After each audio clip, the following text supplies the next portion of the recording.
all the schemes which are implemented by this government are either in Hindi or in Sanskrit. We enter into the parliament. Now that we are accustomed, we are spelling out, pronouncing it, but we do not know the meaning. Makar Dwar. What is it? You are imposing. That's what we say. We are not against one language, not to reject Hindi or any other language. Don't impose that. In Tamil Nadu, we are bilingual, only Tamil and English. If anybody wants to learn any other language, let them. We are not against a language, we are not against a region, but you don't discriminate us. That's because we are lying in the last of India. It is not the last. Rather, India starts from the south only, from there only. Our language is rich. Our contribution to this country is rich. It says that any bill or anything should be in English, the Constitution says. But who authorized you to name the nomenclature of every scheme that you bring or every bill you bring, either in Hindi or in Sanskrit? See, India is a union of states, don't forget. Don't forget. In the 8th schedule of the Constitution, there are 22 languages, and all those languages should be respected.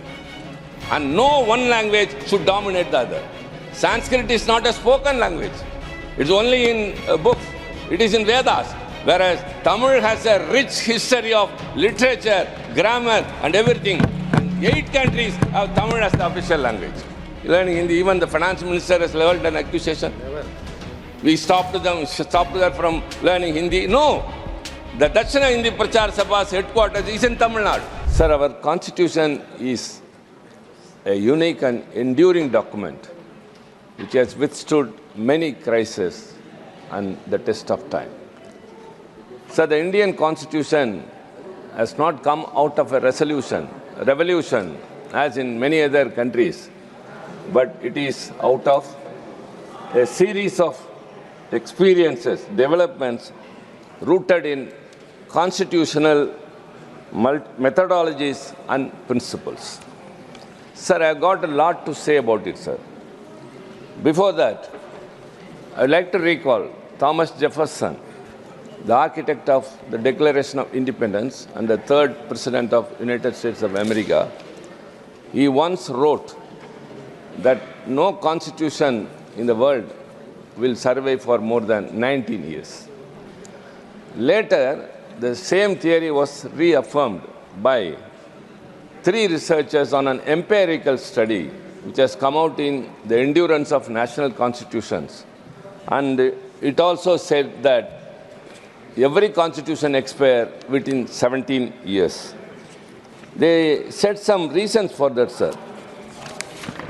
That inclusivity is a main reason, and adaptability of the constitutionalism. Sir, as far as we are concerned, we want to appreciate first the framers of the Constitution. Sir, as the statement of Thomas Jefferson, or as which has been reaffirmed by researchers, sir, our Constitution has survived for more than 17 years and still it is robust and dynamic. What are the reasons for that, sir? The other constitutions have not debated as much as us. The American Constitution was debated and drafted within 4 months, and the South African was within 9 months. Whereas the Constituent Assembly of India, to draft the Constitution, sir, first the members were elected indirectly across the state, from the provincial states, from the princely states, and the provincial principal commissioners. It came to about 389, and later after the partition it came down to 299, and with that the Constituent Assembly started functioning. These are all very important facts, sir. We have to mention what is the reason for the robust nature of our Constitution. Sir, it held 11 sessions, sir, which ran up to 165 days, out of which 114 days were focused totally on the draft Constitution. 7,635 amendments were tabled and 2,473 amendments were moved. Whereas in other constitutions, in other nations' constitutions, amendments were not moved, sir. And subsequent to that, position of our constitution is very much glorified. Our constitution is credited for establishing the rule of law and also fostering a responsible government to India. Our constitution played a pivotal role in shaping India's democratic character and safeguarding individuals' liberties, balancing the delicate relationship between the sovereign state and federalism, and above all, it formed the backbone of India's governance. Sir, before I go into the subject, I have something to say which the finance minister in her initiative speech said about the first amendment to the Constitution, which you are very well aware of, 1951. She said about 1904 of the Constitution, the amendment that was made was 1904. I would like to say, sir, in the same amendment, there was another one, which is 15.4, Article 15, 5 and 6. Sir, the first amendment to the Constitution was subsequent to a case which the leader of opposition mentioned, Shanmugam Doreraj. Before that, one should know about the history, sir. It was first in Tamil Nadu, then Madras Presidency. In 1921, when the Justice Party, our parent body, was ruling Tamil Nadu, a communal GO was issued. By that way, everyone were benefited by way of reservation. So long, since then, only the upper caste was enjoying all the education and employment opportunities. And that was made with more reservation in 1927.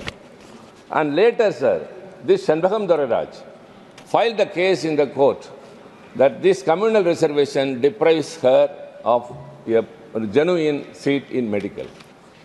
The court, without applying. Later came the fact. The court upheld her case and petition and struck down the communal reservation. The strange part of this is the Shanmugam Doreraj who has filed the case was not at all an applicant. So it was struck down, and all those days which were enjoyed by the people of OBC, SC and other communities, this reservation benefit was really shocked. So at that time, Thanai Periyar, our mentor and our founder leader Anna, launched a very big agitation in Tamil Nadu demanding for reservation, and it became a people's movement. And because of that, the 1951 amendment was brought. The first amendment, it says that nothing in this article or subclass, nothing in this article or in class 2 of the Article 29 shall prevent the state from making any special provision for the advancement of any socially and educationally backward classes of citizens or for the scheduled caste and the scheduled tribes. So, sir, this 1951, First Amendment, no one should forget, sir, that without this, the benefit would not have been extended to the suppressed and oppressed classes all those years. It was thanks to the Dravidian movement. What we call now Dravidian model is only this. Only because of that, the reservation was restored. And later, when the Mandal Commission recommendations came for reservation to the OBC in education and employment, I would like to recall who all opposed and who pulled down the government of Mr. VP Singh, the then Prime Minister. But then it was implemented. May I urge the learned people, members in the treasury benches, it was only by an OM, that is Office Memorandum.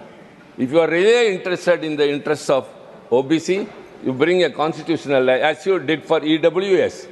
You did for EWS, but you are not yet still bothered about the OBC, but you say very proudly everywhere that you are all OBC communities.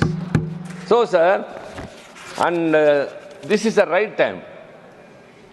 Dr. Ambedkar, who became later the chairman of the drafting committee, was only a member in a subcommittee on fundamental rights.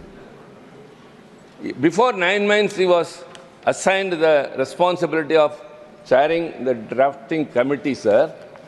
In the subcommittee, on 27th of February 1947, asked its members to submit their ideas in writing. And Dr. Ambedkar, along with Mr. Munshi, Alladi Krishnasamy Iyer, and Harnam Singh, he also submitted one. Very interesting to know, sir, the title of that draft report which Ambedkar submitted was United States of India. His language was reminiscent of America's Declaration of Independence. It very clearly said, sir, that the federalism must be upheld and more rights to be given to the states. But on the day of adoption, Munshi's draft was adopted by the committee, and Ambedkar was not also there. It was not present. Later, he tried his best to implement what all was in his mind in the United States of India. So ultimately, Dr. Baba Saheb Ambedkar's intention was to strengthen the states. There is no explicit term federalism in our constitution, but the very first in the preamble says, India, that's Bharat, shall be a union of states. That itself is very emphatic. And later, he became the chairman of the drafting committee. And it's very appreciable, sir, the constitution which was drafted and adopted later, it established the foundation for a country that would respect diversity in religion and culture while upholding the values of equality and fairness. These are to be kept by the ruling party today. The nation's dedication to diversity and tolerance is demonstrated by the Indian Constitution, which protects the rights of linguistic and religious minorities. Additionally, the Constitution preserved unity among many religious communities by guaranteeing that the state would not favor any one religion. Sir, underscore, the Constitution guarantees that the state would not favor any one religion over another by supporting the secularism ideal. It's very clear, sir. But what is happening today? I don't want to bring down the level of the debate, because it's a Constitution's glorious celebration we are, 75 years. So we have to applaud. So many scholars, intellects were in the Constituent Assembly, whom we fondly remember, or it is our bounden duty to pay respects to all those people. They are now called as the framers of the Constitution. Dr. Ambedkar, Mr. Jawaharlal Nehru, Sardar Vallabhbhai Patel, Maulana Abul Kalam Azad, Rajendra Prasad K.M. Munshi, Alladi Krishnasamy Iyer, B.N. Rao, Shyama Prasad Mukherjee, J.B. Kirbalani, Rafi Ahmad Kidwai, Mr. Santanam, K.T. Shah, H.V. Kamath, T.T. Krishnamachari, and above all, Qaide Millat Sahib. Sir, when the partition happened, when Jinnah wanted to have a separate nation for Muslims, and as I said, 389 members in the Constitution Assembly came down to 299. Many, when he declared that whoever are Muslims, come with me to the Muslim nation. But including Qaide Millat Sahib, the Muslims who are now in this country said, yes, we are Islamic people, but India is our country. But how they are treated now?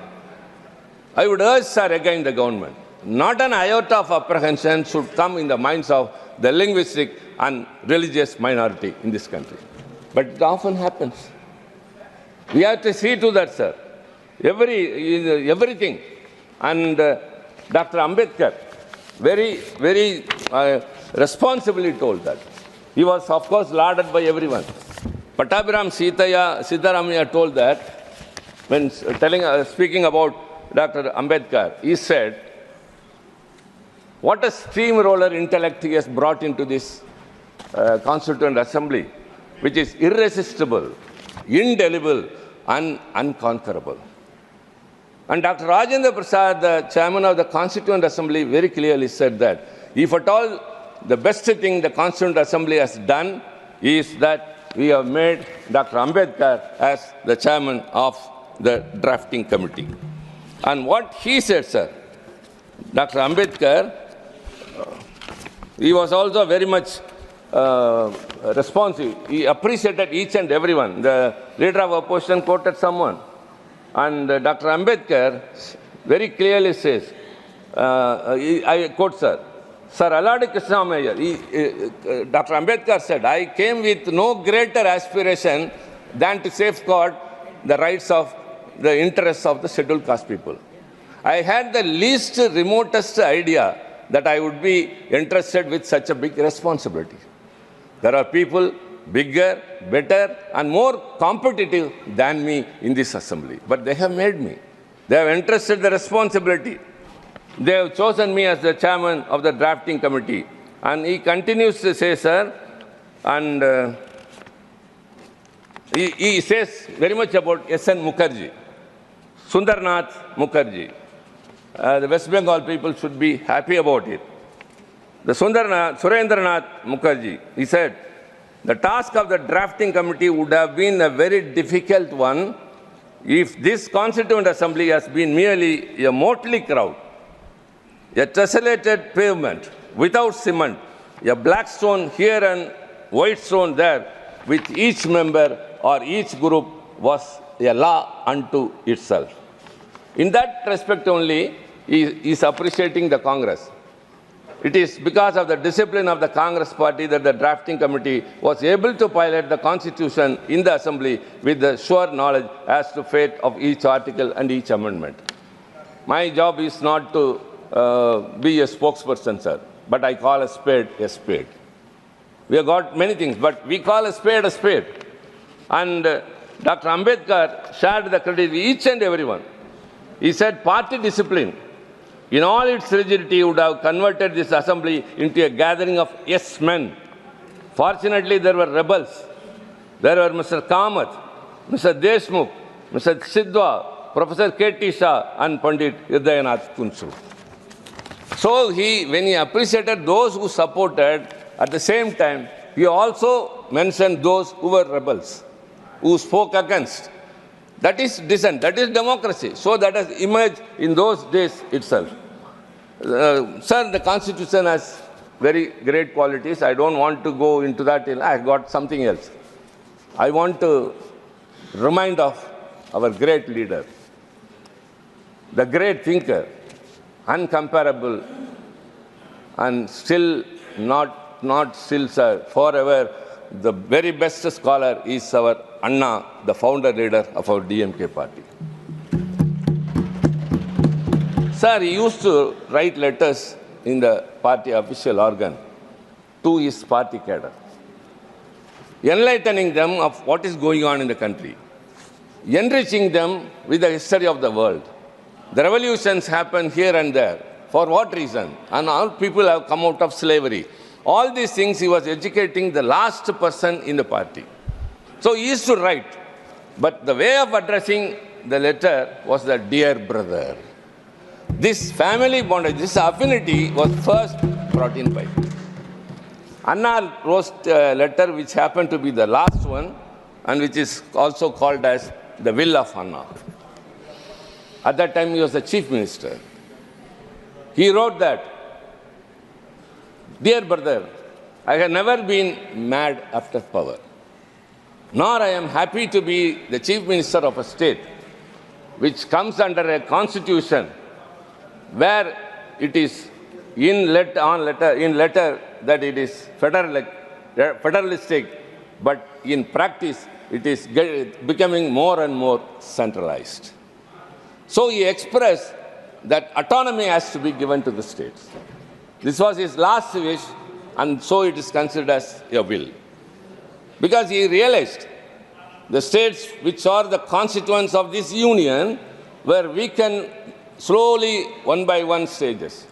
What is happening is now much worse. All the laws that have been enacted in the recent days by the BJP has either usurped the powers of the state or transgressed into the state's powers or minimizing, declining everything. This I have to mention, sir. Later, after the demise of Anna, our great leader, Dr. Kalaignar, the late Dr. Kalaignar, he took over the party president and the chief minister of the state. He immediately appointed. The first thing he said when he addressed the press in Delhi after meeting the Prime Minister conventionally, the first thing I'm going to do is to constitute a committee to go into the center-state relations. Because without powers, being a chief minister of a state is of no use. Much worse is what is happening in Delhi now. The Delhi, totally the chief minister's powers have been taken and given to the LG, and the chief secretary will master over the chief minister, and secretary will master over the minister. That is what's happening in Delhi.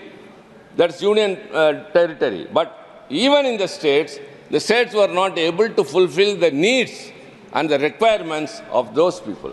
So Dr. Kalaignar, he constituted a committee under the then former Chief Justice of Madras High Court, Dr. Rajamannar, and along with him two other luminaries, Chandasamy and one Lakshmanasamy, an academician.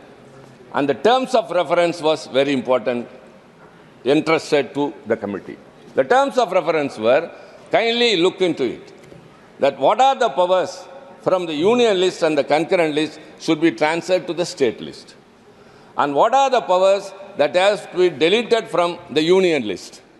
And when it was given, it came out with a very, important report. It came out.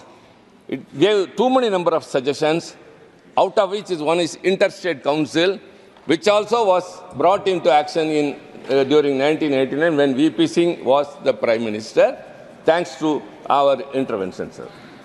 And it advocated for more rights to the states. And Rajamannar's committee's vision is still a document which everyone, whoever wants to see, go into it. So also the Sarkaria Commission, later appointed during Mrs. Indira Gandhi's regime, that also went into the center-state relations. Later, the Poonch Committee, that was also appointed for this. All these committees converged at one point that India's individuality lies in diversity. They identified, the Poonch Commission, sir, Justice Rajamannar Committee called for greater autonomy to states, including financial independence and a re-evaluation of centrally sponsored schemes. I think learned ministers are here, other members who are also learned are here. A rural scheme which is suited to Tamil Nadu will not be Rajasthan or any other northeastern. So centrally sponsored schemes has to be re-evaluated. It needs a re-evaluation. The Sarkaria Commission furthered this vision by emphasizing consultation before union legislation affecting states and a larger share of tax revenues to be devoted to states. Despite these recommendations, implementation has been partial, having much of contradiction intact.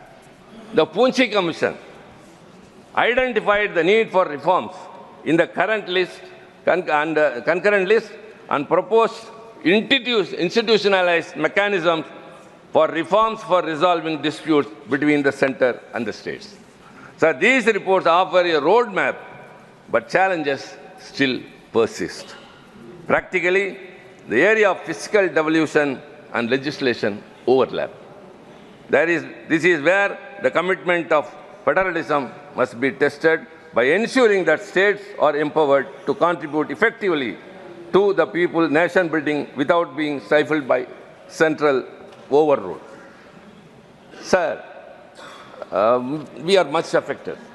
Dr. Ambedkar said, caste and creed discrimination is prevailing in India. But out of our experience, we feel that the regional discrimination is much more predominant now. Stepmotherly attitude is shown to the states. For example, even the Finance Commission, devolution of taxes, Tamil Nadu has been slowly, the devolution is declining. The 12th Finance Commission gave 3.069 and the 15th gave only 2.6, and whatever, for every 1 rupee we give to the tax basket, we give only 29% in return. Whereas, actually the southern states, that too especially Tamil Nadu, which contributes more to the GST of this nation, GDP of this nation, is of course affected very much, whereas those nations which are of lower fiscal discipline, they are rewarded much. For what? That is what we said, regional discrimination. I don't want to mention any particular state because our friends are here from various other states. But we feel that the northern states are shown more favoritism, showing lower fiscal discipline, whereas Tamil Nadu, which is performing very well in every, for example, in the higher education, the enrollment ratio overall in India is 28, whereas ours is 52%. So in every area, every sphere, the Tamil Nadu is doing very well, but we being victimized by the union government. So also, sir, the borrowing restrictions imposed under Article 293 undermines the autonomy of the states, discourages fiscal discipline, and stifles regional growth. In these situations, sir, we want to say that these things has to be revived. It's high time, sir. Even the very important is language policy, a sensitive issue that needs recalibration.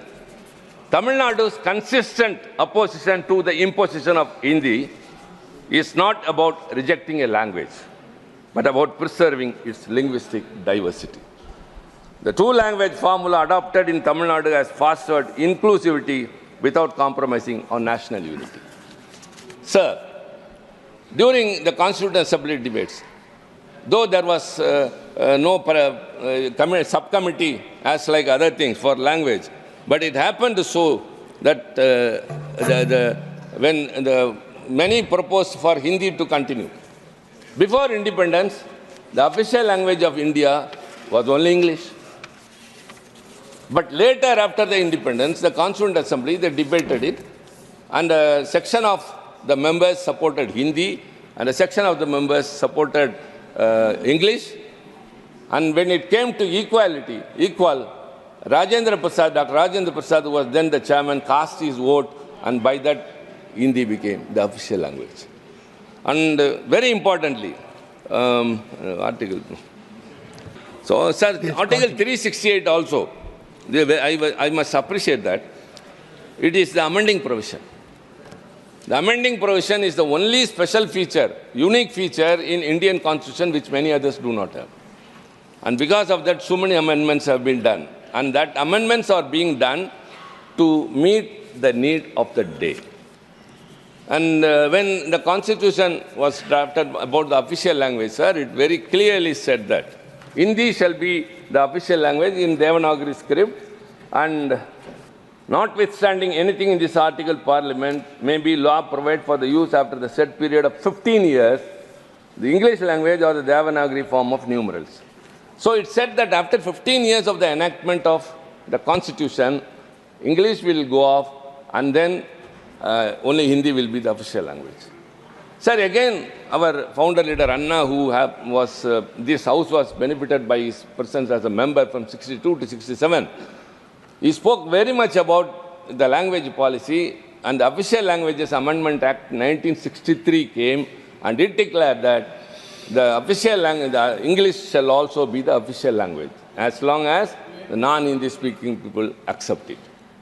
Sir, whereas this government is totally thrashing all those things, what the Constitution has assured, it is not enough that you celebrate a Constitution Day in the Central Hall, which you have deserted. And it is not enough if you have a debate in both the houses of Parliament. It must be not only in letter, in spirit also it must be. When it has been assured, India is a country of complexity. It is multilingual, multicultural, multi-regional, multi-religious. Whereas you want to bring everything one nation, one election, one nation, one ration card, one nation, all, everything. One. But only this Parliament divides the Lok Sabha and the Rajya Sabha. The Central Hall, which used to unite the members of both the houses, is now totally, we are deprived of that. A new member who has come to the Lok Sabha will go off after 5 years without having acquaintance between the Rajya Sabha members and the Lok Sabha members. Why, when you are trying to unite each and everything, why you are dividing the members of Parliament from Lok Sabha and Rajya Sabha? That's what I say. It's not just celebrating the Constitution. All the schemes which are implemented by this government are either in Hindi or in Sanskrit.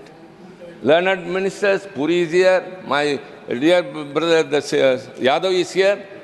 Kindly tell. Bhupender ji, you know better. It says that any bill or anything should be in English, the Constitution says. But who authorized you to name the nomenclature of every scheme that you bring or every bill you bring, either in Hindi or in Sanskrit? We enter into the parliament. Now that we are accustomed, we are spelling out, pronouncing it, but we do not know the meaning. Makar Dwar. What is it? What is it? Wherever we go, we see only Sanskrit letters, we see only Hindi letters. See, India is a union of states, don't forget. Don't forget. In the 8th schedule of the Constitution, there are 22 languages, and all those languages should be respected. And no one language should dominate the other. The Tamil is the ancient language in this world. It's the hoary language. When you say Sanskrit and Tamil are ancient, or they are classical languages, Sanskrit is not a spoken language. It's only in books. It is in Vedas. Whereas Tamil has a rich history of literature, grammar, and everything. And 8 countries have Tamil as the official language. Why you are denying this, showing this partiality? Why you are treating us like that? This stepmotherly attitude, that's what I said in my outset itself. Not even a iota of apprehension should creep into the minds of the linguistic minorities and religious minorities. You are in power. You are in power. But you have to treat the whole of India as one in your outlook, not in names. You are imposing. That's what we say. We are not against one language, not to reject Hindi or any other language. Don't impose that. In Tamil Nadu, we are bilingual, only Tamil and English. If anybody wants to learn any other language, let them. It is also interpreted that we have stopped people learning Hindi. Even the finance minister has leveled an accusation. Never. We stopped her from learning Hindi. No. The Dakshina Hindi Prachar Sabha's headquarters is in Tamil Nadu.